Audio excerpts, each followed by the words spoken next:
अहम खबर आपको दें कि साबिक चेयरमैन पीटीआई और फवाद चौधरी के खिलाफ तौहीन इलेक्शन कमीशन और तौहीन chief election commissioner case election commission ने साबिक चेयरमैन पीटीआई के खिलाफ केस की समाअत 20 फरवरी तक मुलतवी कर दी है। फवाद चौधरी के खिलाफ केस की समाअत 21 फरवरी तक मुलतवी कर दी गई है। मेंबर सिंध निसार दुरानी की सरबराही में 4 रुकनी कमीशन ने समाअत की। साबिक चेयरमैन पीटीआई और फवाद चौधरी के वकला ने समाअत मुलतवी करने की इस्तदा की थी। इसी बारे में मजीद जान लेते हैं। उस्मान जब्बार हमारे साथ मौजूद हैं। उस्मान, बताएगा क्या पेशरफ्त हुई है इस मामले में?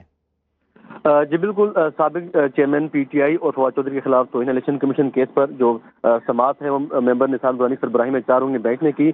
आज जब केस की समाअत शुरू हुई तो पाकिस्तान तहरीक इंसाफ के जो वकील हैं उन्होंने कहा कि आज मैं सिर्फ हाजिरी लगाने आया हूँ और अपनी फाइल भी नहीं लेके आया, हमने इलेक्शन की तैयारी कर रहे हैं। आपसे इस्तज़ा है कि इस केस की समाअत जो है वो आम इंतखाबात के बाद रखी जाए और इसी तारीख 15 फरवरी के बाद रखें, जिस पर इलेक्शन कमीशन ने कहा केस में हमने 3 गवाहान के जो बयानात हैं वो रिकॉर्ड करने हैं, तो इस वक्त आप क्या मौका अपनाते हैं? तो उन्होंने कहा कि अगर आप मुझे एक मौका देंगे तो अगली समाअत पर मैं इस पर हम समाअत करेंगे, जिस पर इलेक्शन कमीशन ने केस की समाअत 20 फरवरी तक मुलतवी कर दी है। और जो फवाद चौधरी हैं उनके भाई खुद पेश हुए थे, उन्होंने कहा कि मैंने इस्तदा की थी कि इलेक्शन कमीशन जो है ठीक है, तो समाअत मुलतवी कर दी गई है। बहुत शुक्रिया उस्मान अपडेट करने के लिए।